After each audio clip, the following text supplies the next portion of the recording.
Ministério do Turismo, IPHAN e BNDES apresentam Sítio Roberto Burle Marx, IPHAN, Ampliando Sentidos para a Mediação, curso de formação de educadores do Sítio Roberto Burle Marx.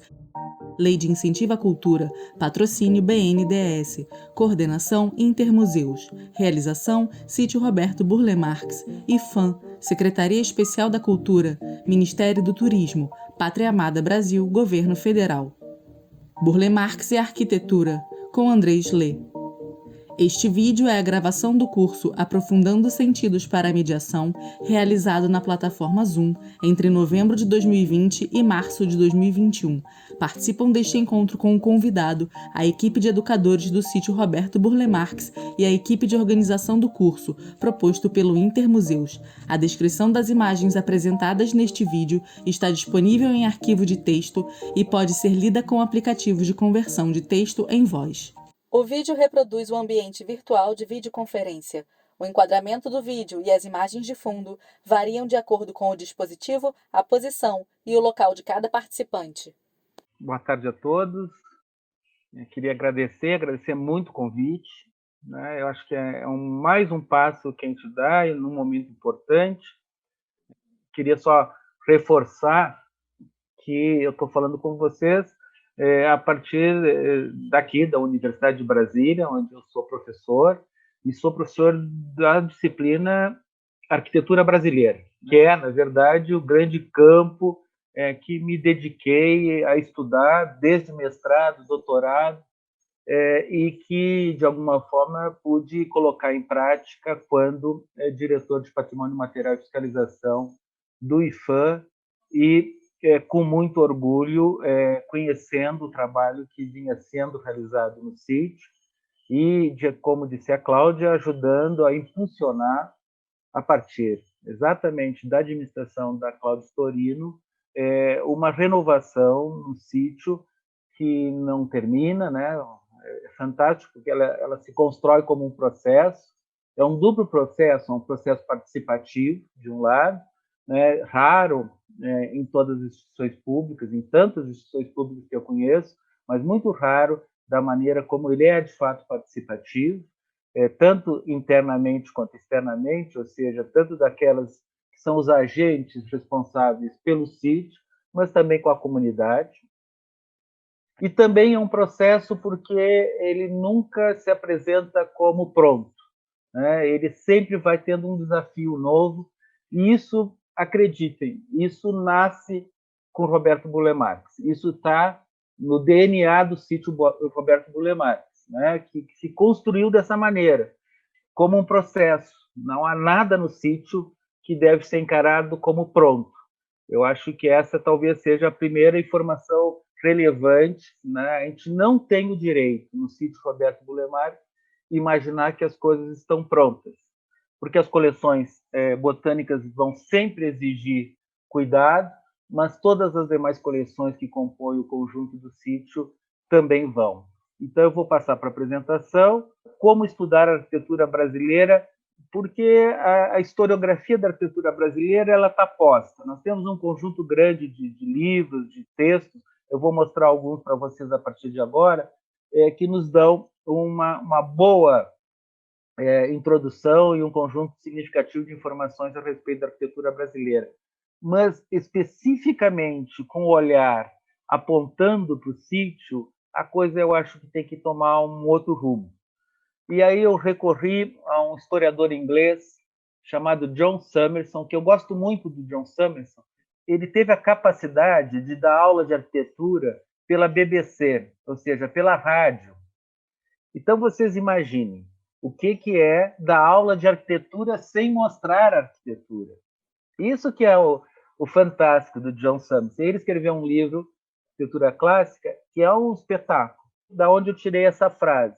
As qualidades verdadeiramente importantes da arquitetura não serão mais profundas do que uma nomenclatura estilística, e mesmo independente dela, porque quando a gente visita coisas, quando a gente visita edifícios em geral, quando a gente visita palácios, museus, uma das questões que me chama muito a atenção nos guias do pessoal do educativo, que seja, é uma tendência e que corresponde, tenho certeza, a uma vontade dos visitantes de ficar discutindo estilo. Isso aqui é neoclássico. Isso aqui é moderno. Isso aqui é pós-moderno. Isso aqui é neorrenascentista.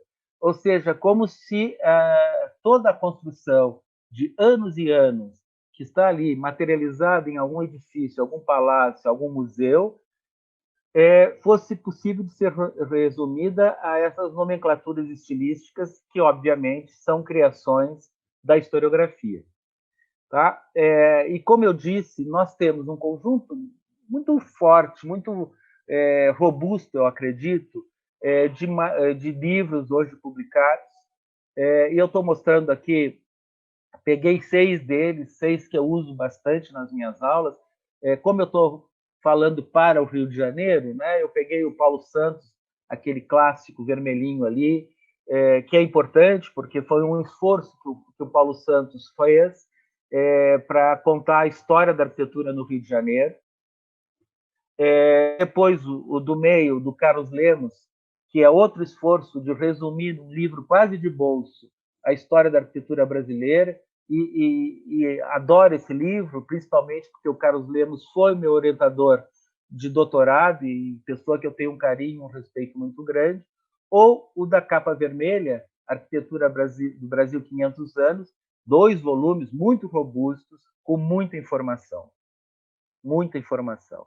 E aqui no andar de baixo, 3 livros, né? Yves Bruin, Silvia Fischer e Hugo Segawa, que tratam da arquitetura contemporânea ou da arquitetura moderna, arquitetura moderna brasileira, ou como disse ou quis o próprio Hugo Segawa, o último dos livros, as arquiteturas brasileiras, várias arquiteturas brasileiras. E cada um com um recorte, cada um com um grau de informação, muito pouco. Se vocês pegarem todos eles, que são excelentes autores, praticamente não tratam do sítio Roberto Burle Marx. Não olharam para o sítio. E quando olharam para o Roberto, olharam para o Roberto paisagista do Aterro do Flamengo, do Capanema, ou dos grandes projetos internacionais que o Roberto realizou. Depois eu fui para uma outra categoria de livros de história da arquitetura, que são esses grandes manuais. A gente tem, no Brasil, a gente tem uns 3 ou 4. O mais completo deles, sem dúvida alguma, é a História Geral da Arte do Brasil, do Walter Zanini. E aí eu abro aqui os 2, né, sumários, para a gente perceber como eles são importantes. Olha como os sumários permitem que a gente estude o sítio Roberto Burle Marx, porque ele começa com pré-história, depois vai para os nossos nativos, a arquitetura indígena, depois vai século por século, com as contribuições diferentes, ele chega na famosa arquitetura contemporânea, desenho industrial, como arte afro-brasileira, artesanato e arte-educação. Aí eu olhei esses índices e disse, bom, mas isso aqui é o sítio Roberto Burle Marx. Eu poderia começar com as coleções, eu poderia ir para as bonequinhas Carajá, que estão ali, né? Não sei se ainda estão, mas estavam ali para quem vai para o quarto de hóspedes, né? À esquerda, ali naquela estante meio úmida. Depois eu podia ir para as bonecas e desenvolver a questão da arte popular. Meu Deus, o sítio tem tudo isso, as carrancas e a arquitetura. E aí eu abri mão, mais uma vez, de tudo isso e fui para uma cronologia. Vamos para a cronologia, porque a cronologia ela me afasta dos estilos. E, como eu disse, a minha proposta era conversar sobre o sítio Roberto Burle Marx sem estar preocupado em colocar selos no Roberto, sem estar preocupado em estar etiquetando as coisas do sítio Roberto Burle Marx. E aí eu acho que isso aqui é suficiente, porque quase que qualquer criança que tem uma pré-escola sabe que a história do Brasil se divide tradicionalmente em períodos, né? E a gente tem o período colonial, imperial, e aí a importância para nós, a chegada da família real em 1808, a independência em 22, e assim por diante, até um grande período republicano, que começa com a proclamação da República, é claro, e vai chegando com tropeços até hoje, com tantos tropeços, né? A história do Brasil republicana é absolutamente interessante. Bom, então o que eu fiz? Eu peguei isto aqui e joguei o sítio aqui dentro. É claro que nós vamos ter contribuições do período colonial e vamos ter muitas contribuições do período republicano. E aí eu vou chamando a atenção pouco a pouco de como que essas contribuições podem ser destacadas ou como um visitante pode se integrar e reconhecer no sítio do Roberto Burle Marx esses momentos do passado brasileiro. E aí eu começo com o período colonial e, é claro, gente, me desculpa, mas eu estou fazendo um pouquinho de história da arquitetura não contada, mas eu tenho que ir buscar aquilo que todo mundo já contou. Então, eu escolhi algumas obras exemplares do período colonial para a gente comentar um pouquinho aqui e começar a perceber, desde muito cedo, o quanto que o Roberto fez a diferença, ok? E aí eu começo, então, nesse meu longo período colonial, mas eu já dou um pulinho para comparar dois mapas. Um mapa do Rio de Janeiro de 1750 e um mapa do Rio de Janeiro em preto e branco de 1812. Por que esses dois mapas? 1750 é uma data importantíssima para o Rio de Janeiro, tá? Porque em torno de 1750 estava sendo entregue para a população carioca duas obras importantes. O Paço Imperial, como nós o conhecemos hoje, ou seja, o Palácio dos Governadores reunido, reorganizado como um palácio agora, para a moradia dos governadores, por um engenheiro militar, José Custódio de Sá e Faria. E, no mesmo momento, estava sendo entregue outra obra, que é essa que vocês estão vendo, que é o Aqueduto da Carioca. Ora, se há duas obras importantes no Rio de Janeiro do período colonial, é o que nos chegou e que nós reconhecemos como o Paço Imperial e o Aqueduto da Carioca. Era um momento em que o Rio dava as primeiras respostas do ponto de vista urbanístico da cidade que ele, de fato, iria ser. Vejam aqui essa ilustração do Leandro Joaquim, que me mostra lá atrás, então, o Aqueduto da Carioca, e aqui na frente, a famosa Lagoa do Boqueirão, que vai ser, talvez, uma das primeiras grandes obras de conquista de território que vai acompanhar a história do Rio de Janeiro. O Rio de Janeiro foi sempre crescendo, crescendo, crescendo sobre a água, sobre o mar. E a Lagoa do Boqueirão, então, vai nos dar origem ao passeio público, o passeio público do mestre Valentim. Vejam, e aí eu introduzo a questão, talvez, do início do paisagismo no Brasil, numa obra, né, do mestre Valentim, atribuída ao mestre Valentim, em 1783, com tanto rigor, de um jardim clássico, com simetrias possíveis, né, com regularidade dos canteiros, e que vai marcar a vida desse Rio de Janeiro colonial. 1808, chega a família real, e antes de chegar a família real, ainda em Salvador, a abertura dos portos das Nações Amigas. Lindo, né? Leia-se Inglaterra, as Nações Amigas, mas do ponto de vista da arquitetura, fantástico, porque os amigos ingleses já tinham passado pela Revolução Industrial e tinham necessidade de vender, de ampliar seus mercados e vender dutos, calhas, vidro, tudo que veio para modificar a arquitetura brasileira, a arquitetura que se fazia no Brasil. Assim como, de uma hora para outra, se modificam, então, os hábitos nessa cidade. Essa cidade colonial começa a ter novos hábitos, a ponto de chegar logo em seguida e a própria corte reconhecer que era necessário mudar ou construir uma linguagem de artes plásticas e de arquitetura que fosse mais semelhante ou condigna com a presença dessa corte.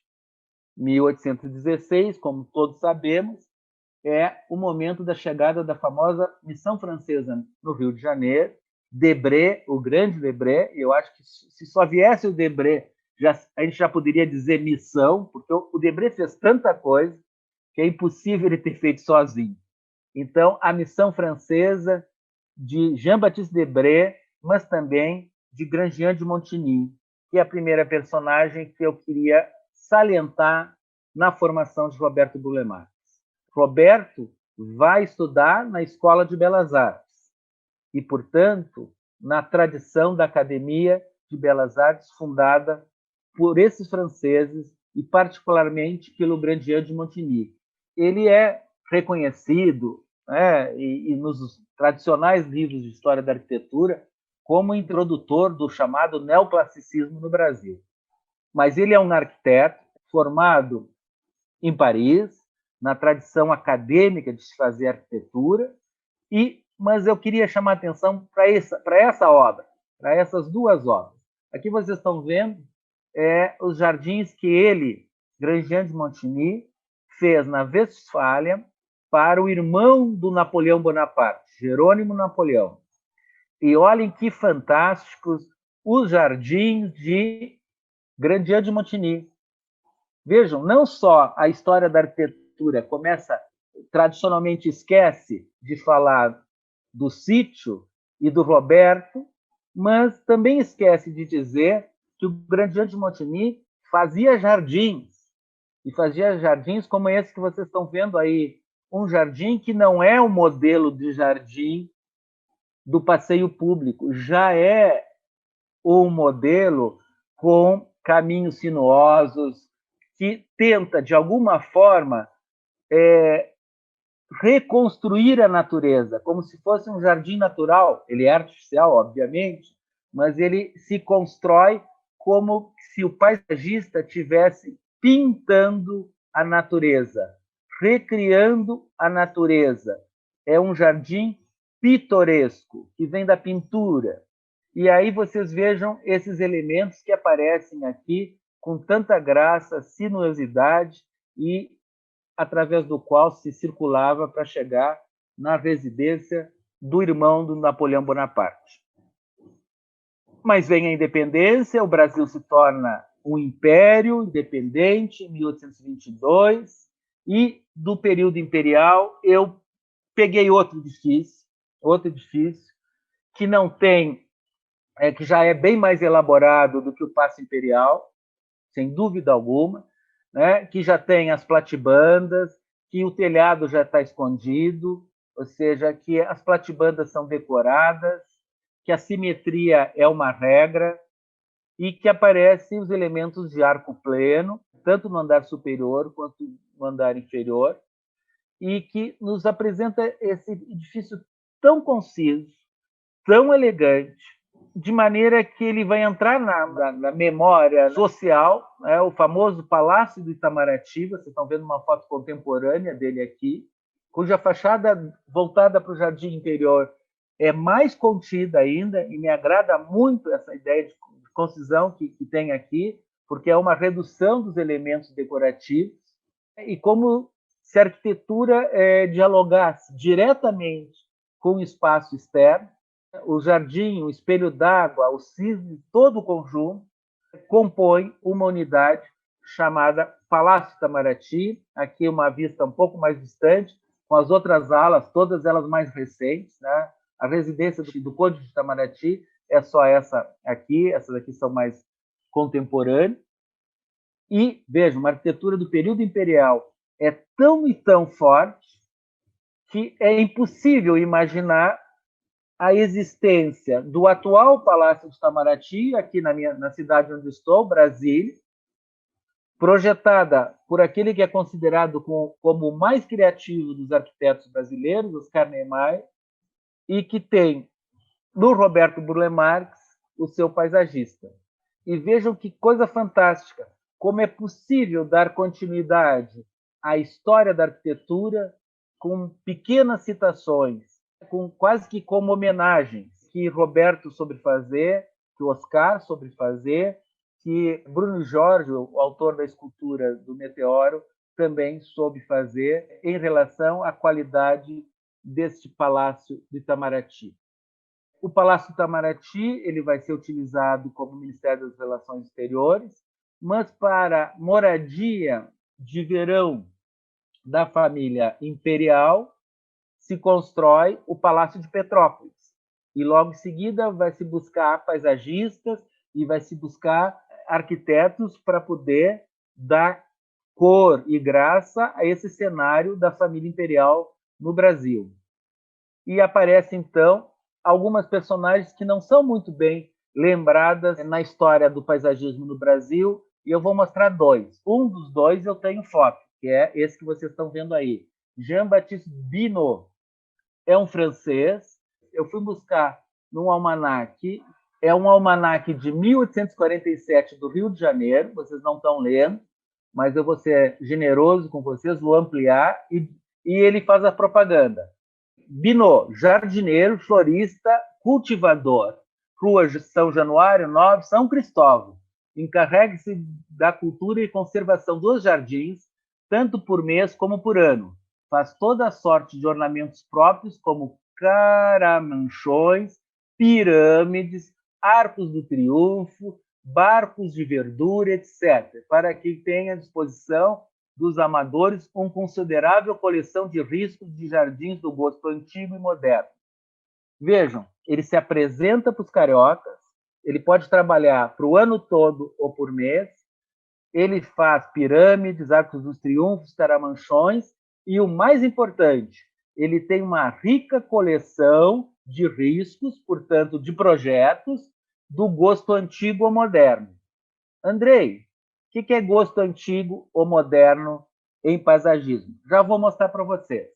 E aqui, ó, a próxima slide, vocês estão vendo do próprio Jean-Baptiste Binot os jardins do Palácio de Petrópolis, do Palácio Imperial. É dele. Outro, esse eu não tenho, e esse era fundamental que eu conseguisse a foto, mas esse eu ainda não achei a foto. Olha o que o almanaque de 1874 diz.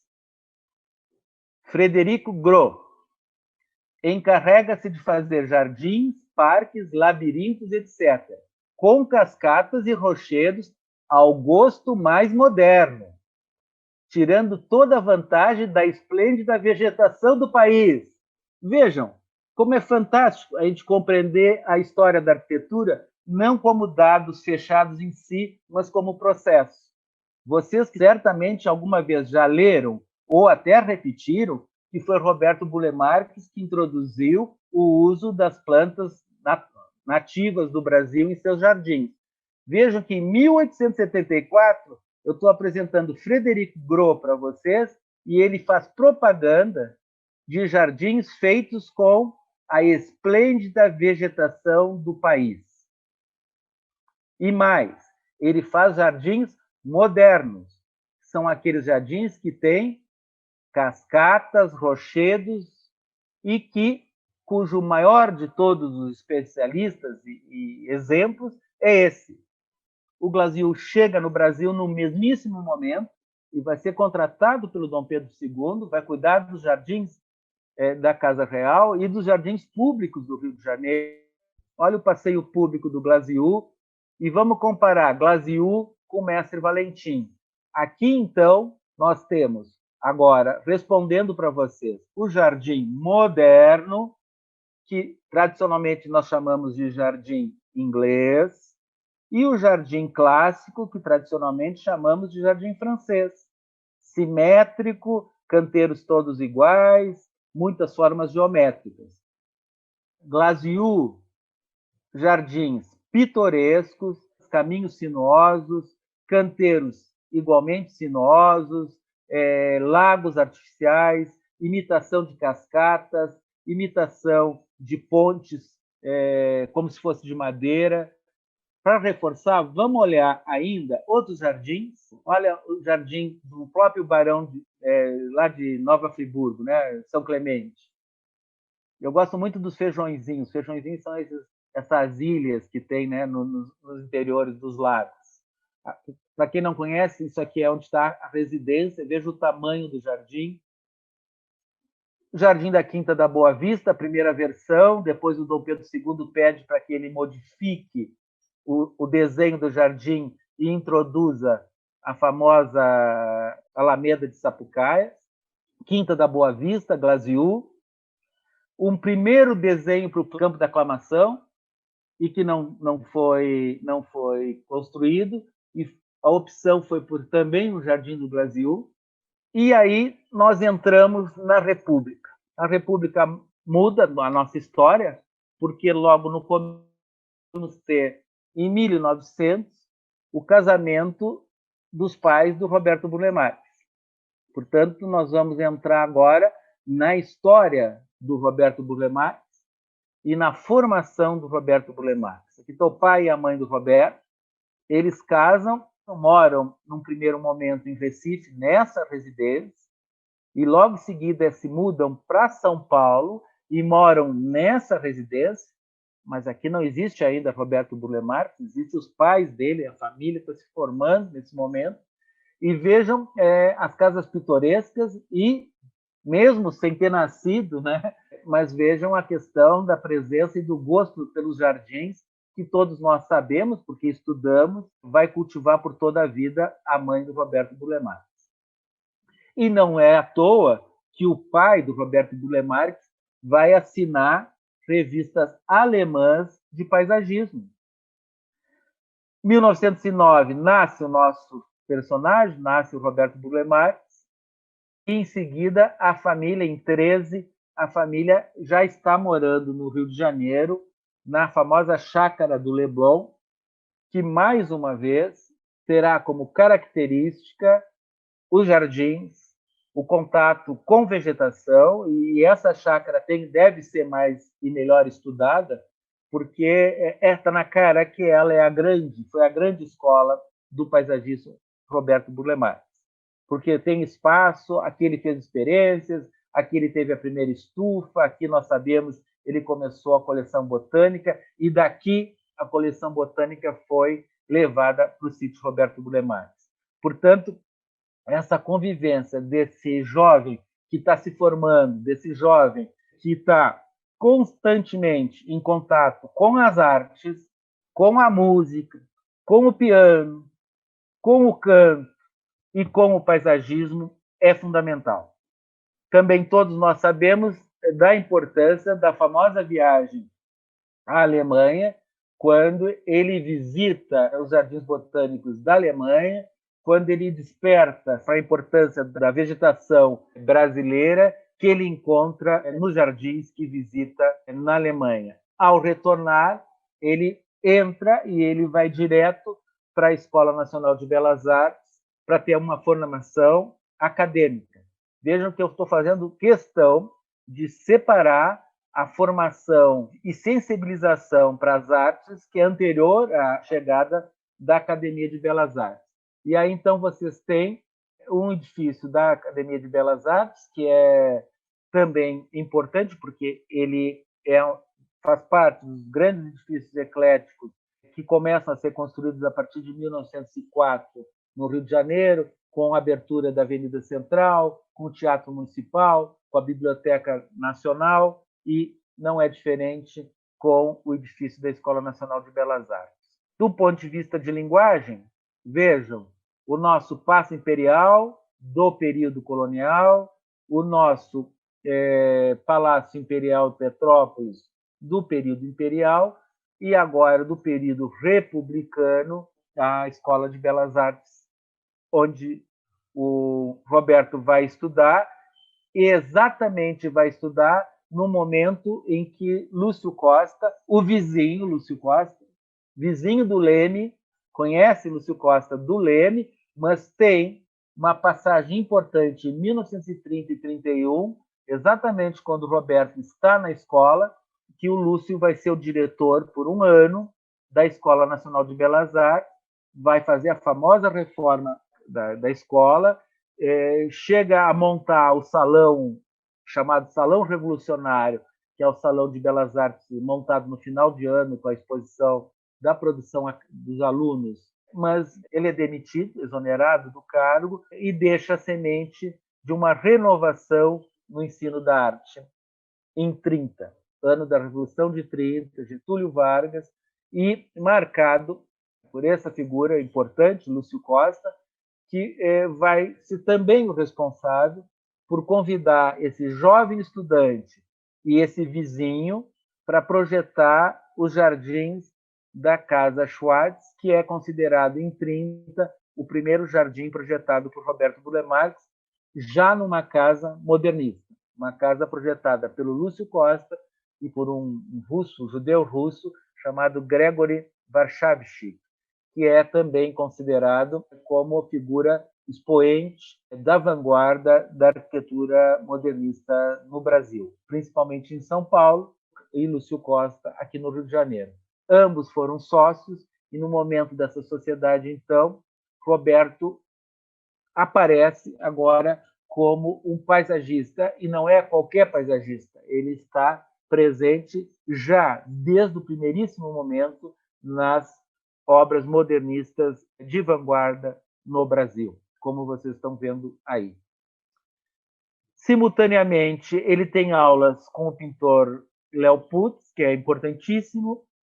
Se a gente olhar, sobretudo, as pinturas do Roberto, ou as pinturas que estão no sítio, e ver o quanto que há de influência dos professores nas obras do Roberto, as manchas de cores, e também de Pedro Correia de Araújo, que tem uma dupla. Ele era amigo do Lúcio Costa, ele era amigo do Patrimônio, amigo do IFAM dos primeiros momentos.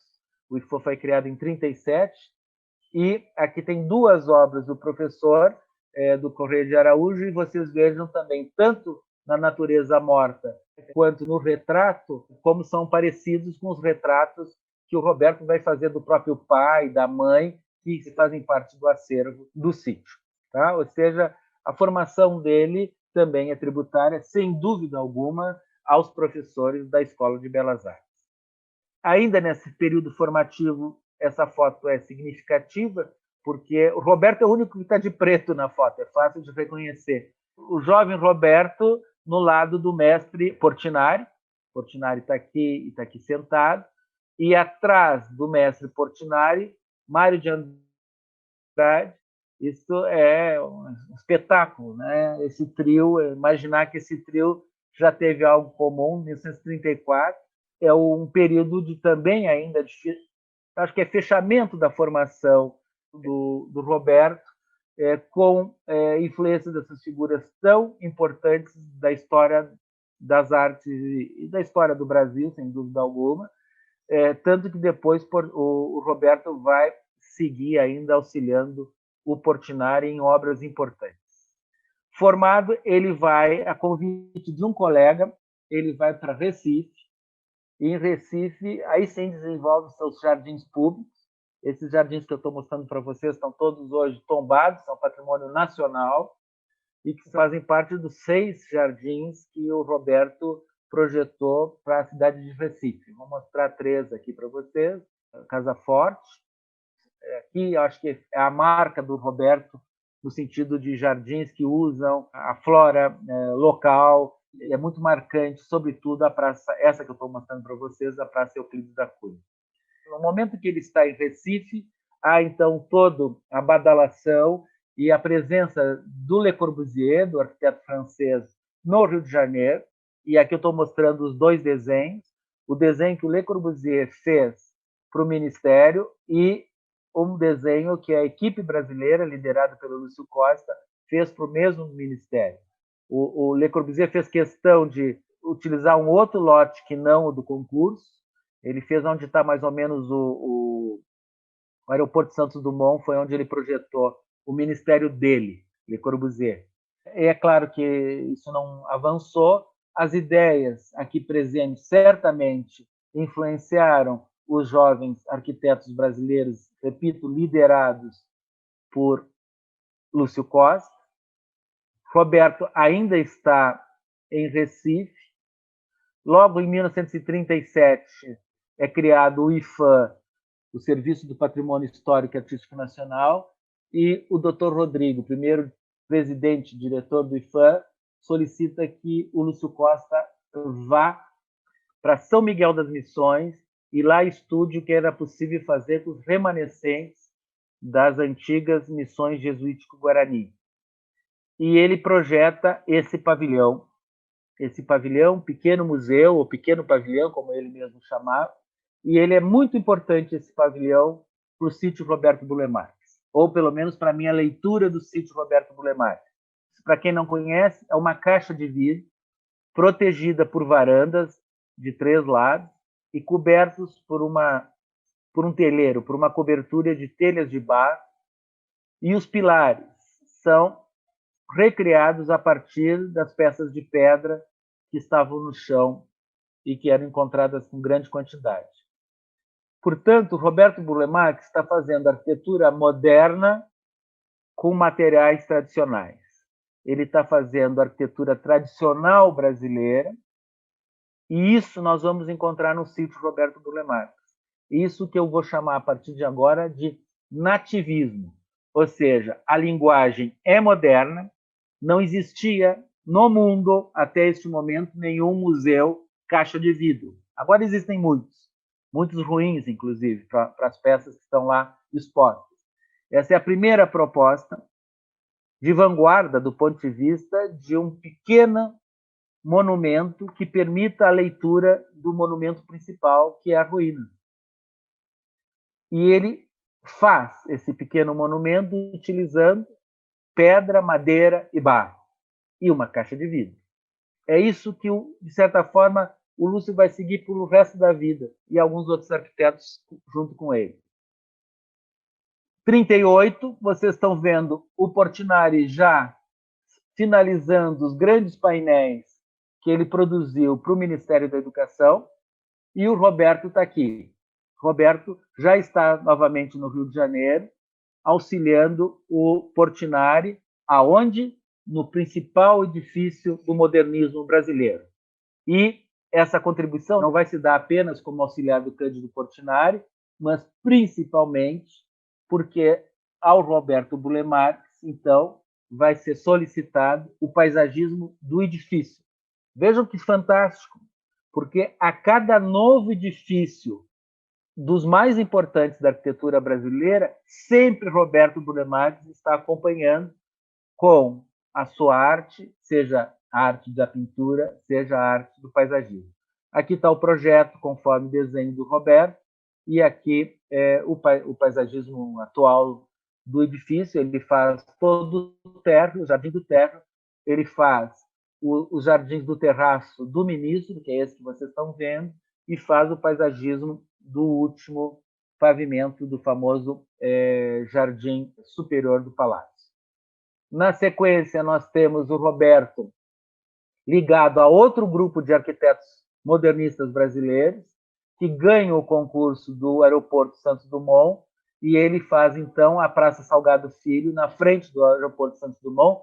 Fiz questão de mostrar essa praça para vocês, porque não se explica como que numa cidade como do Rio de Janeiro, essa praça de tanta importância na porta do Rio de Janeiro, para quem chega de avião pelo Santos Dumont, esteja de maneira tão atirada e tão mal conservada como é essa praça. E ela é fantástica, ela é da mesma ano do Jardim do Capanema. Lúcio Costa e Oscar Niemeyer, neste momento, vão para Nova York e projetam o pavilhão brasileiro da Exposição de Nova York 39.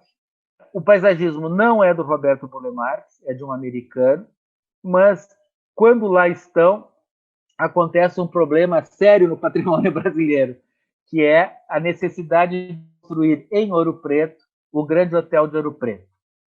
Lúcio Costa recebe o projeto em Nova York para opinar. O IPHAN está opinando, tá? É o IPHAN que está à frente dessa discussão.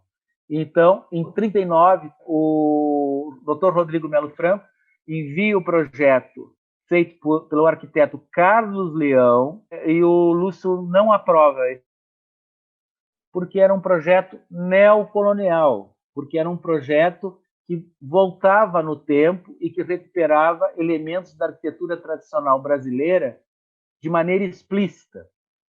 E aí ele propõe que o Oscar Niemeyer vá de Nova York direto para Ouro Preto e lá projete o novo hotel. O Oscar faz isso e projeta um hotel radical, com terraço, jardim, com cobertura plana, com gramado na cobertura. O Lúcio Costa também não aprova o projeto do Oscar Niemeyer e diz que está radical demais. E propõe, então, que o Oscar faça uma nova versão, que é uma versão, como eu afirmei antes, nativa, ou seja, em que aparece o telhado de barro, o uso da madeira, as treliças de madeira, ou seja, um projeto que passa a dialogar muito mais com o entorno riquíssimo, belíssimo e colonial de Ouro Preto. Se vocês pegarem essas 3 figurinhas e circularem com essas 3 figurinhas no sítio Roberto Burle Marx, vocês vão encontrar arquiteturas nativas, vocês vão encontrar uma lógia neocolonial e vocês vão encontrar um ateliê absolutamente modernista ou radicalmente modernista. Vocês vão encontrar essas 3 linguagens no sítio Roberto Burle Marx. E vocês vão encontrar quem? Vocês vão encontrar Carlos Leão, vocês vão encontrar Lúcio Costa, só não vão encontrar Oscar Niemeyer, que é interessante isso, é uma pergunta que fica, né? Neste momento, acontece no Rio de Janeiro um ato bastante marcante, que é a demolição da Escola Nacional de Belas Artes e o reaproveitamento da fachada de pedra da escola onde Roberto Burle Marx estudou, que é transportada para um jardim, que é o Jardim Botânico do Rio de Janeiro, e reerguida como um pórtico, como um Arco do Triunfo, como um monumento que lá está até hoje. Tenho certeza que isso ficou na memória do Roberto. Roberto acompanha o Portinari e Oscar Niemeyer para Pampulha e projeta, então, os jardins da Pampulha, 42. 43, um ano depois, o Lúcio Costa, sempre esse mentor e amigo muito próximo, começa a discussão da necessidade de se construir o acesso, um novo acesso ao Outeiro da Glória, na medida em que vai se abrindo o Rio de Janeiro, vai se conquistando terra do mar e se vai colocando aterros, e o outeiro cada vez mais necessitando de um acesso, não de um acesso monumental. E aí o Lúcio Costa, então, sugere: vamos utilizar as pedras do antigo aterro do Cais do Flamengo para compor um caminho sinuoso, delicado, todo de pedra até o outeiro. Isto é fundamental na formação também e da memória do Roberto, porque o Roberto vai chegar a fazer uma proposta. Também não vai ser aceita pelo Lúcio Costa, mas tem um desenho do Roberto Burle Marx cheio de palmeiras imperiais para esse parecido com aquele caminho que depois ele vai fazer em zigue-zague lá em Congonhas do Campo. Nesse momento, década de 40, Roberto atinge fama internacional. Ele está na exposição Brasil Build no MoMA, mas ele está em todas as grandes divulgações da arquitetura brasileira, já como principal paisagista do Brasil. É o ano da inauguração do Palácio Capanema. É uma pena, porque quando a gente lê na placa, o Palácio Capanema é obra dos arquitetos Oscar Niemeyer, Afonso Eduardo Ride, Jorge Moreira, Carlos Leão, Lúcio Costa, Hernani Vasconcelos, segundo o risco de Le Corbusier. Nenhuma menção à importância do Roberto nessa obra, que muitos dos historiadores de arquitetura chamam exatamente de um oásis no centro do Rio de Janeiro. E quem fez o oásis foi Roberto Burle Marx. Aqui estão as figuras, vocês estão vendo as fotinhos importantes. Lúcio Costa já está na vida do Roberto. Carlos Leão vai entrar agorinha no sítio Roberto Burle Marx. Oscar Niemeyer vai ser para quem ele mais vai projetar grandes jardins. Afonso Eduardo Ride vai ser o autor oficial da proposta do Aterro do Flamengo, o paisagismo todo do Roberto. Jorge Machado Moreira vai ser o arquiteto da Ilha do Fundão, ou seja, da UFRJ, cujos projetos de paisagismo são do Roberto Burle Marx. E, finalmente, Hernani Vasconcelos, que vai se aproximar do Roberto apenas como pintor, tá? Os outros todos como arquitetos de obras. Aqui vocês estão vendo obra do Roberto nos Estados Unidos. Eu escolhi meio para exemplificar essa importância que ele assume, tá? Oscar Niemeyer e Roberto Burle Marx nos Estados Unidos. E aqui dois textos de duas figuras importantes. Uma, Yves Bruin, com o livro mais importante sobre arquitetura moderna no Brasil até hoje, e a tese que eu considero mais importante sobre a arquitetura brasileira, que é a tese Precisões sobre uma Arquitetura Brasileira, do Carlos Eduardo Dias Gomes. E se a gente lê esses dois textos, eles dão as características da arquitetura modernista brasileira. Leveza, uso das curvas, e ambas a questão da cor e da paisagem. Ou seja, com uma diferença de 15, 20 anos, nós temos dois extraordinários trabalhos do ponto de vista historiográfico, ambos colocando a influência de Le Corbusier, pontos da arquitetura, ou seja, todos aqueles elementos importantes da arquitetura modernista, mas em nenhum se afasta a questão fundamental da paisagem. E isso tem um laboratório, isso teve um laboratório que começa em 49, quando o Roberto e o irmão compram o sítio de Santo Antônio da Bica. Vocês vejam que é uma construção muito rudimentar, de pau a pique, de barro. Eu não sei que parte isso aqui certamente acabou, desapareceu. E o resultado final, se a gente parte disto para chegar nesse universo espetacular que, ao longo da campanha aí para Patrimônio Mundial, nós fizemos questão de salientar e destacar como o grande laboratório de onde Roberto pôde construir tantos e tantos jardins, experimentar tantas e tantas composições vegetais e de cores e de espécies vegetais, e que levou para o mundo todo. Eu vou falar um por um, né? Eu vou passar por um a partir de agora das construções. A primeira delas, a capela, uma recuperação que o Roberto faz desse edifício. A informação que a gente tem no processo de tombamento é muito sucinta, só diz isso, que ela é certamente do século XVII, final do 1600, e foi reformada, restaurada, sob orientação de duas figuras importantes, Carlos Leão e Lúcio Costa. Vocês imaginam por que Carlos Leão? Lúcio Costa a gente sabe que é o homem do patrimônio. Mas por que Carlos Leão?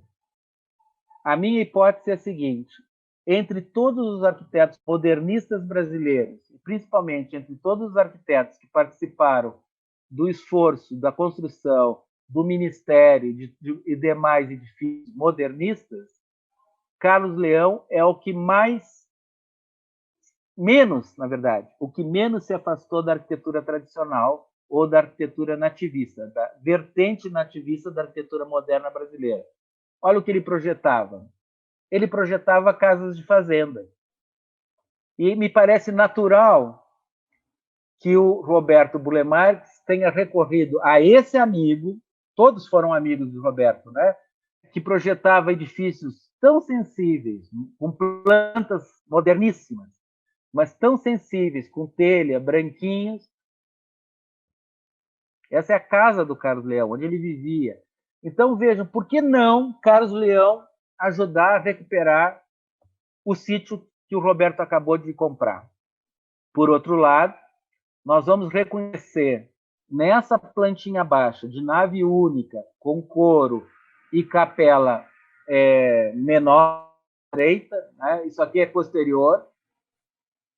Nós vamos reconhecer, então, na tradição da arquitetura jesuítica portuguesa, vejam a planta da igreja de São Paulo de Braga, cidade de Braga, a igreja jesuítica, que é o coro, a nave e a capela pouco mais estreita e pouco profunda. Essa arquitetura, essa tradição vem para o Brasil com os jesuítas. A mais antiga das igrejas é Nossa Senhora da Graça, em Olinda, existe até hoje, com essa fachadinha. Olhem essa fachada, o que é essa fachada? E aqui os estudos do Lúcio Costa sobre arquitetura jesuítica. Então, ele faz uma série mostrando os diferentes frontões, e se a gente for em cada um desses desenhos e pegar essa volumetria, essa fachada e esse frontão, a gente reconstrói a Capela Santo Antônio da Bica, que tem essa volumetria com uma simples torrezinha no lado, essa modenatura, como chama Lúcio Costa, frontão triangular, óculo e essa solução de nave e capela-mor mais estreita. Essa capelinha corresponde às igrejas mais antigas que nós vamos encontrar em todo o Brasil. Aqui eu estou reproduzindo 8 desenhos do período holandês de Pernambuco, portanto, em que vocês veem a fachada da igrejinha de Santo Antônio. Ou, se vocês quiserem pegar as 6 igrejas mais antigas do Rio de Janeiro. A já demolida Igreja dos Jesuítas, a Igreja de Salvador dos Homens, só esse pedacinho aqui da Igreja da Santa Casa, isso aqui já é posterior, a Igreja de Irajá, só a Igreja dos Franciscanos, lá do Morro de Santo Antônio, e, finalmente, a Igreja de Camorim, do antigo Engenho. Todas elas reproduzem esses esquemas que nascem, como eu disse, em Portugal e que aparecem, são restaurados e agora, felizmente, recuperados por esse gigantesco esforço que a Cláudia vem capitaneando no sítio Roberto Burle Marx. A casa é a mesma coisa. A casa ela não era assim, a casa era uma casa antiga de fazenda, muito mais simples, e que foi ganhando ao gosto do Roberto e das diferentes vivências do Roberto, espaços funcionais adaptados às necessidades do Roberto. O melhor exemplo é a sala de música, que não tinha essa dimensão e que depois ganhou essa dimensão. Né? Ou a sala das cerâmicas, que ele projeta e amplia a casa. Ele precisava de uma casa onde ele pintasse, aonde ele pudesse receber os amigos, aonde houvesse um espaço de música. Aqui é ele e o irmão, eu não estou chamando a atenção. Aqui ele e Lina Bobart, eu vou falar da Lina logo a seguir. Aqui ele e Vila Nova Artigas. Aqui vocês estão vendo Le Corbusier. Aqui vocês estão vendo esse de pé aqui de óculos, é o que vai fazer a primeira reforma da casa, né, o Prochinic.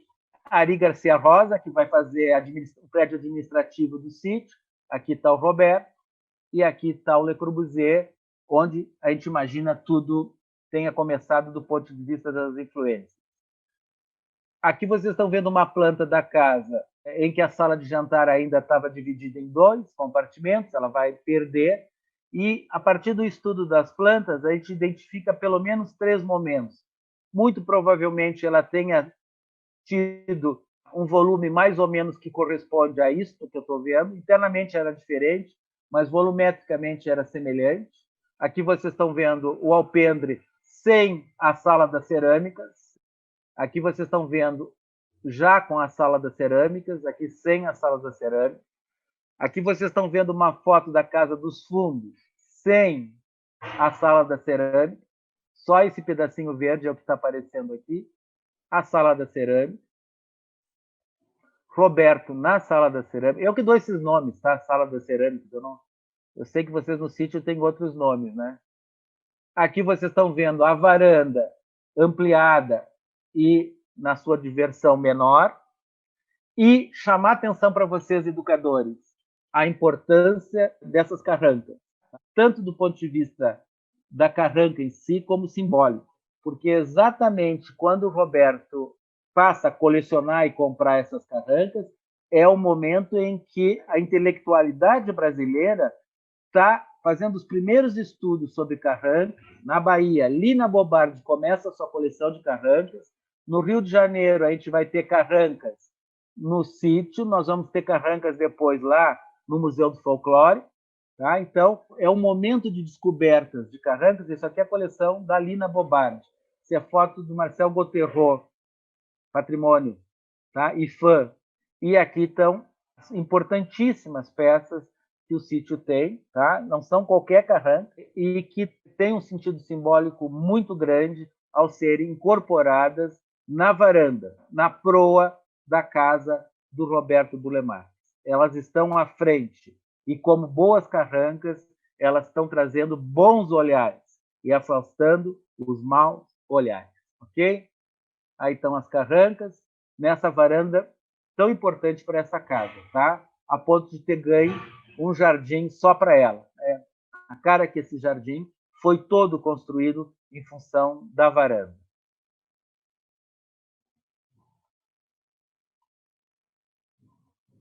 Outro detalhe arquitetônico que não dá para passar desapercebido, gente. A nova sala das cerâmicas, ela tem esse teto, pintado por Roberto.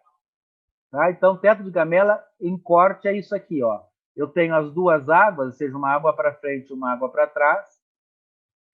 E aí se aproveita o desenho das tesouras para fazer um fechamento desse teto. Esse teto é fechado com 5 placas. Uma placa central quadrada e 4 placas laterais trapezoidais, como vocês estão vendo aqui. Isso é uma tradição que Roberto resgata da arquitetura colonial brasileira, vem de Portugal isso, tá? Aqui vocês estão vendo o teto do Museu do Ouro, vejam que lindo isso. Aqui vocês estão vendo a releitura feita pelo Roberto com pintura, né? Isso é uma pintura aplicada, depois aplicada diretamente no forro, e vocês estão vendo a mesma solução agora recriada em outra linguagem, uma linguagem brutalista, concreto bruto, numa espécie de baixo relevo, né? Um carimbo ao contrário, lá no ateliê. Então, vejam o conhecimento da história, o uso da história e a maneira como esses elementos reaparecem, são reintroduzidos nos prédios. Veja, exatamente no prédio que é mais antigo, ele reintroduz o tema do teto da gamela, mas ele reintroduz com a sua pintura. E no edifício bruto, que é o ateliê, ela não é mais pintura e ela é um baixo relevo. Aqui uma outra, duas fotos importantes, porque é o Roberto pintando na rua, é exatamente na escada na frente da capela. Aqui está a casa, está feia, a casa indo. Ele encostou uma tela. Quem está olhando é o marido da Lina, ninguém menos do que Pietro Maria Bardi, né, o grande diretor do MASP, e que aqui está acompanhando, vejam, é o Roberto, o Bardi e o Gauthieron, o fotógrafo, e que está produzindo, então, Os Jardins Tropicais de Burle Marx, publicado na Itália, um grande livro de divulgação da obra fundamental do Roberto deste momento, década de 60. Aqui, ó, 3 fotos do mesmo lugar, tá? Escadinha, aqui a tela apoiada nessa parede e depois ele já faz toda a escadaria com a varanda lá ao fundo. Casa de Pedra. A Casa de Pedra é uma casa que não tem importância maior no conjunto, né, arquitetônico, mas ela é importante do ponto de vista de um experimento, né, no momento em que o irmão está colocando pedras e calçamento, consolidando o desenho dos jardins contemporâneos do sítio, e ele aproveita essas pedras, então, para fazer uma casinha de hóspedes quase, toda de pedra, cuja linguagem, mais uma vez, é nativista. Mais uma vez, a gente vai ter pedra, madeira e telha de barro para construir essa edificação. E é um momento de projetar, então, a lógia, o lugar desse conjunto da casa onde, de fato, o Roberto vai pintar, também vai receber, vai fazer banquetes aqui, mas a princípio é o lugar da arte. E o lugar da arte tem outras referências.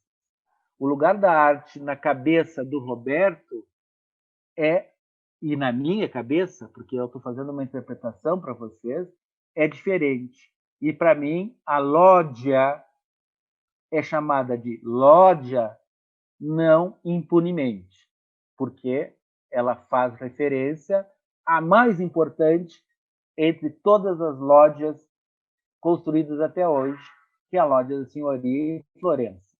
Lugar das artes em Florença, lugar onde o povo se reunia, lugar onde eram dados banquetes, lugar onde as pessoas subiam e falavam para o povo. Subiam e ficavam na sombra, né? O povo ficava no sol. E, portanto, eu me sinto autorizado a fazer essa referência entre o nome que o Roberto, por que ele não chamou de Pavilhão dos Arcos? E por que ele chamou de lógia? Mas a lógia italiana e a lógia do sítio tem uma diferença que vocês devem estar se imaginando, que é o telhadinho, que é a cobertura em telha, assim como a casa, assim como a capela, assim como a casa de pedra. E aí eu vou enlouquecer um pouco e vou me dar o direito de viajar um pouco e vou mostrar 2 desenhos para vocês da história da arquitetura brasileira. Esse primeiro, que é um açougue projetado pelo Aleijadinho. O único projeto civil, não religioso, que nós conhecemos assinado pelo Aleijadinho, tem essa fachada. E, mais tarde, quando o Lúcio Costa vai discutir a construção ou a reconstrução da fachada do cinema de Ouro Preto, vejam o que o Lúcio Costa propôs como solução para uma nova fachada do cinema. Ora, é claro que Ouro Preto não tinha cinema, no período colonial não tinha cinema. Então, quando foram construir um cinema em Ouro Preto, o Lúcio Costa sugeriu essa fachada. Ora, essa fachada do cinema do Lúcio Costa é igual à fachada do açougue do Aleijadinho, que, por sinal, incorpora o telhado do Roberto Bulemar. E aí nós temos, então, a lógia. A lógia é nada mais, nada menos do que um edifício neocolonial, porque ele é feito na década de 50, 60, como nós sabemos. Tá? Então, ele traz os elementos da arquitetura colonial, os arcos, o aproveitamento dos arcos em pedra, o desenho do telhado, da cobertura plana e a reutilização das coberturas e das paredes revestidas com os painéis desenhados pelo Roberto. Veja um elemento escultórico, a escultura do próprio cabeça do Roberto dentro da lógia, a arte dentro da lógia e o artista dentro da lógia produzindo a sua arte. Os painéis são de 67, né? Aí a Cozinha de Pedra. A Cozinha de Pedra é um grande projeto arquitetônico, um dos mais interessantes projetos arquitetônicos que nós temos no sítio, na minha opinião. Ele é obra de 2 arquitetos, Haroldo Barroso Beltrão, e aqui a implantação. E aqui vocês têm, então, uma arquitetura incrível, porque, na verdade, a gente nunca sabe quando a gente está dentro da Cozinha de Pedra ou quando a gente saiu da Cozinha de Pedra, o que é jardim, o que é original, o que foi projetado. É de uma beleza, a ideia do estar contido, e contém estar contido, natural, aberto e fechado, tudo entra em jogo nesse projeto. Tanto que ele foi premiado pelo IAB, mesmo forçando a categoria, né? Porque ele ganhou o projeto residência. A gente sabe que isso não é uma residência, né? É um salão de festa, é a cozinha, é o lugar dos amigos do Roberto Burle Marx e das plantas do Roberto Burle Marx, né? Que, mais uma vez, feito metade com reaproveitamento de pedras, e aqui a gente tem um painel importante que tem que ser salientado. Essas pedras não foram colocadas aleatoriamente, elas correspondem a um desenho, a um cuidadoso desenho do Roberto, a histórias de que o Roberto mandava montar e remontar até ele chegar nessa configuração, né, que lhe agradou, ou seja, é um espaço de muita obra do Roberto e principalmente um espaço em que essa integração de vegetação, água, sombra e luz, muita luz, atinge o ápice, no meu entender, dentro do sítio Burle-Marx. Olha só, um local que tem esse tipo de sombra, que tem o som, porque visitar a cozinha com a água caindo e visitar a cozinha sem a água são duas visitas absolutamente distintas, porque as sensações são diferentes. O prédio da administração é do Ari Garcia Rosa. O Ari Garcia Rosa é um amigo de toda a vida, frequentou sempre as reuniões do Roberto. Todas as fotos que a gente procura, ou que tem arquitetos, o Ari está junto, está ele aqui de pé, ó. Esse é o Ari Garcia Rosa. Mais uma vez, né, uma grande festa em homenagem à visita em 62 do Le Corbusier, Roberto Le Corbusier, o Lúcio Costa, Afonso Eduardo Ride, no primeiríssimo time, e está aqui o Ari Garcia Rosa, que vai projetar, então, esse edifício esdrúxulo. Eu acho estranho, de todos eu acho o mais estranho, que é o da administração, porque eu nunca sei se ele foi nascendo, mas ele é um projeto, ele foi projetado, portanto, ele foi nascido, ele não foi nascendo, não. Mas ele é simples comparado com todos os outros, e ele tem menos recursos do que todos os outros, mas ele é tão importante para funcionar o sítio que ele tem que ser observado com mais carinho. Então, aqui vocês veem, então, e a gente volta para essa arquitetura nativa, essa arquitetura simples, com soluções de planta baixa modernas, ou seja, tem um auditório, tem soluções espertas, mas na linguagem arquitetônica a gente tem quase um neocolonial, né? É uma arquitetura que volta a fazer referências aos telhados de barro, às janelas, até a cor, quase que a gente está voltando no tempo. Aqui vocês estão vendo uma foto que é importante, porque é o Roberto Burle Marx abraçando a Cássio Gil Borsoi e Ari Garcia Rosa. Então, Roberto Burle Marx, o dono do sítio, Ari Garcia Rosa, o arquiteto da administração, e, finalmente, a Cássio Gil Borsoi, o arquiteto do ateliê. O ateliê, a história do ateliê, ela é mesclada com a história da fachada do ateliê, porque são duas histórias. Eu peguei esse edifício aqui para vocês. Esse aqui é um edifício do centro do Rio de Janeiro, não sei nem que rua, como eu não sou carioca, eu não conheço muito bem, mas é ali pertinho do Capanema, não é mais para o Porto, né? E vocês estão vendo as fachadas do centro do Rio de Janeiro, as fachadas cujo térreo todo era destinado para atividades comerciais, e o andar superior, ou residenciais, ou mais depois, a administração dos negócios. Ou seja, o comércio mesmo era um andar de baixo e, portanto, muitas portas, arquitetura marcada por essa sucessão de arcos e, sobretudo, pelo uso da pedra com uma qualidade extraordinária. É de uma arquitetura como essa que o Roberto reconhece qualidade e acaba ganhando de presente, né, quando da demolição do edifício, né? Vejam a qualidade do corte dessas pedras, dos encaixes dessas pedras, que seria um total desatino e desperdício colocar isso tudo no lixo, não aproveitar isso. E Roberto, que já vinha numa tradição, que sabia o que tinha acontecido com a fachada da Escola Nacional de Belas Artes, que sabia da opinião do Lúcio Costa a respeito do aproveitamento, porque viu isso acontecer da Glória. E aí vocês estão vendo a foto do edifício que foi demolido, essa é a foto da fachada do edifício do Roberto. Então, esse edifício é demolido, essa fachada é preservada, de certa forma, né? As peças são preservadas, são numeradas e são entregues como presente por Roberto Burle Marx. Tá? E primeiro elas serão erguidas, antes do ateliê propriamente ditas, as fachadas serão erguidas, ou parte dessas fachadas serão erguidas no sítio, como vocês estão vendo. Aí eu tenho a fachada de pedra, mas não tenho o ateliê. E tenho o Roberto, como sempre. Uma grande foto.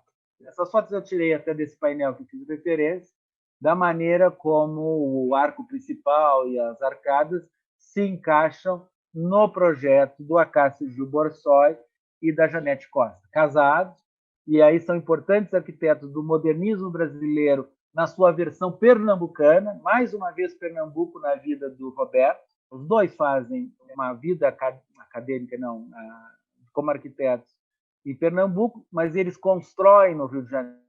A Janete tem duas características que eu queria destacar aqui. Ela montou grandes exposições. A museografia da Janete Costa é muito importante. Ela também é uma grande arquiteta, uma das mais importantes arquitetas de interiores do Brasil.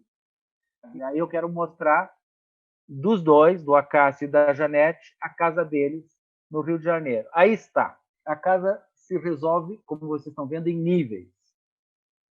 Segundo, a casa tem parte de uma cobertura inclinada e uma parte de cobertura plana. Depois, ela tem ainda elementos que se enxergam do exterior e elementos que só se descobre quando a gente está no interior. Se vocês pegarem a planta do térreo da casa do Rio de Janeiro e compararem com o ateliê, vocês terão o grande salão do ateliê, onde está a sala de estar. Depois vocês têm a rampa e a escada, que leva para dois ambientes superiores, que é um pequeno espaço de trabalho do casal e a sala de estar, que está mais em cima. E atrás disso tudo, escondido, vocês têm os quartos. Ora, esse é o desenho do ateliê. E aqui vocês estão vendo uma decoração, o interior da casa da Janete e o interior da casa do Roberto, do ateliê. Até a cadeira Imes tem no ateliê. Que é isso, ou seja, de um lado, se caracteriza por objetos de design internacional, como a cadeira Imes, que tem nos dois, sofás fixos em concreto, moldados nas almofadas, e esses elementos de baixa altura de divisórias que servem de suporte para muitas linguagens de arte. Arte contemporânea, erudita e popular. Roberto, Janete, ou Janete e Janete. Salvo engano, parece um quadro do Roberto ali na sala dela. Salvo engano, não, certamente é. Aqui vocês estão vendo um croquisinho, né, desse esquema, mas aqui está o levantamento certinho. Então, a grande salão, o esquema da rampa de um lado, escada de outro, com aquela sala que tem o forno da gamela, que é a sala que eu acabei de mostrar a foto. Vejam os três níveis que tem aqui, como é muito semelhante, em porte, inclusive, à casa do Acácio lá no Rio de Janeiro. Inclusive porque ele aproveita a declividade do terreno e tem acesso também pela parte superior. Aqui está a comparação dos dois. Ó. Eu não aguentei. Ó.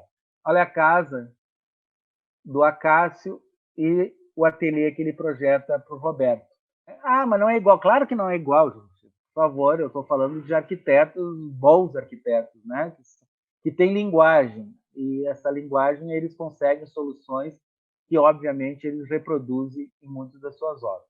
Aqui, então, as fotos. Mais uma brincadeira das minhas, que eu não aguentei. A gente nunca pode esquecer que o Roberto foi marcado, estudou na Escola de Belas Artes, e vejam o grande salão dos gessos da escola, atual Museu Nacional de Belas Artes, e vejam o desenho que o Acácio produziu para o ateliê do Roberto. Eu gosto de fazer essas brincadeiras, essas comparações, porque isso tudo é um grande processo que vai se sedimentando ao longo de anos. Não é um cara que chegou lá e fez um ateliê e foi embora. Isso tem formação, isso tem contribuição, e, sem dúvida alguma, isso nasce no ensino acadêmico. O ensino acadêmico que permitiu que o Roberto, então, se libertasse, né, artisticamente, se libertasse e produzisse obras especiais, como as 4 pinturas que ele projetou, desenhou especialmente para o ateliê. Ou o painel que está lá fora, na fachada do ateliê. Meu último slide, então, é um resumão, que pode ter falhas, porque a gente não tem ainda todos os dados sobre o sítio, parece mentira, né? Então, eu botei aqui, ó, capela, que eu sei que é do século XVII e que foi restaurada sob a orientação de Carlos Leão e Lúcio Costa, e que, não tenho dúvida, é de uma linguagem colonial. A casa, eu tenho 3 reformas identificadas na década de 50, 80 e 90. A primeira é do Porchinic, a segunda é a sala de cerâmicas, que é atribuída ao próprio Roberto Burle Marx, e a reforma da sala de jantar, que eu atribuo ao Roberto, porque é claro que o Roberto é que queria aquela sala enorme, com aquela mesa fantástica, com aquelas, né, toalhas desenhadas por ele, aonde ele passou, então, a oferecer os seus jantares, as suas festas, os seus almoços e suas festas. A Casa de Pedra, 57 a 58, do irmão Guilherme.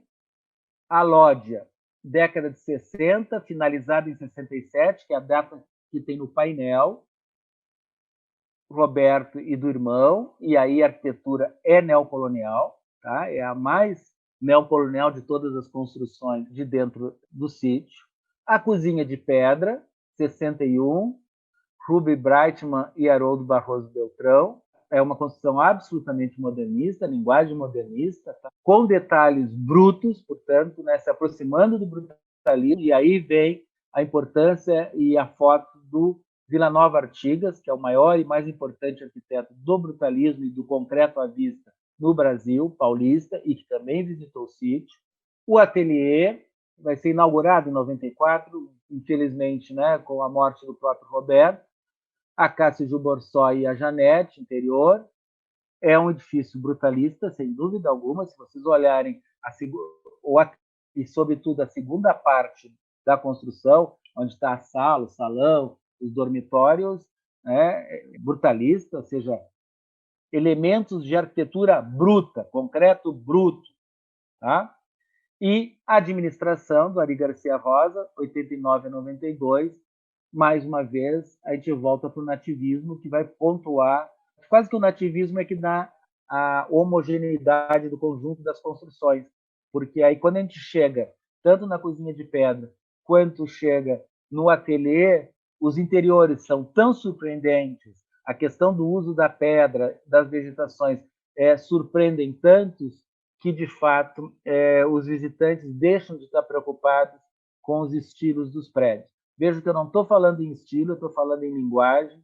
É a linguagem do período colonial, é a linguagem da arquitetura colonial revisitada contemporânea, portanto, nativista, é a linguagem bruta dos elementos de arquitetura que se expressam. Eu acho que o melhor exemplo do brutalismo dentro do sítio Roberto Burle Marx, sem dúvida alguma, é o forro da sala do ateliê.